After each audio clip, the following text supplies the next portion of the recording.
A população idosa é um dos grupos que apresenta maior risco de doença grave por Covid-19. Como grupo de risco, é particularmente aconselhado adotar algumas medidas para reduzir o risco de contrair a doença, como, por exemplo, o isolamento profilático.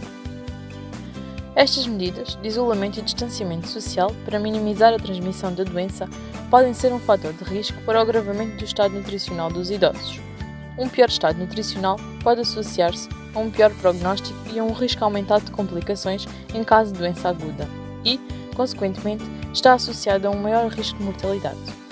Assim, considera-se fundamental promover uma alimentação adequada na população idosa, de forma a promover um adequado estado nutricional.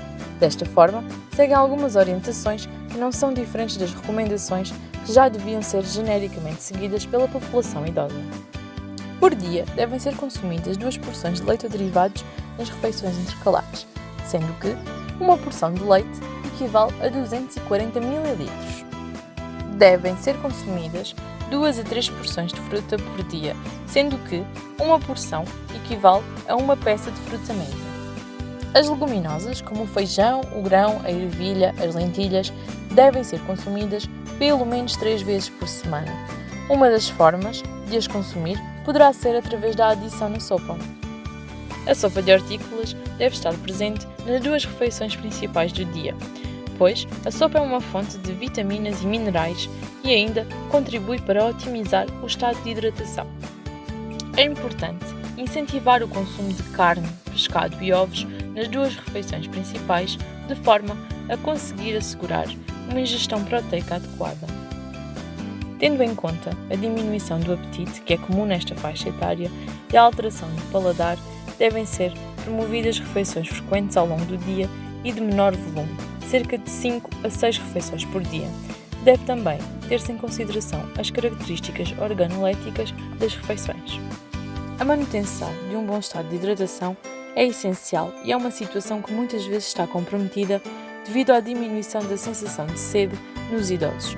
É recomendado ingerir diariamente entre 1,5 a 1,9 litros de água por dia, o que equivale a 8 copos de água. As águas aromatizadas e as infusões sem adição de açúcar podem ser opções a considerar. De referir que tudo isto são recomendações genéricas que podem não se aplicar em casos específicos. A alimentação pode ser insuficiente para garantir o aporte necessário de vitamina D. Nesta situação, é importante que os idosos possam, dentro das medidas de isolamento necessário, ter alguns minutos de exposição solar diária. É recomendado cerca de 20 minutos por dia, pelo menos na face, antebraços e mãos, entre as 12 e as 16 horas. É importante ter sempre em atenção os cuidados a ter para uma exposição solar segura. Para quem acompanha os idosos, é importante identificar alguns sinais de alerta que podem indicar o aumento de risco nutricional, como por exemplo, a perda de peso não intencional, diminuição da ingestão alimentar, perda de apetite ou desinteresse pela alimentação e dificuldade de mastigação.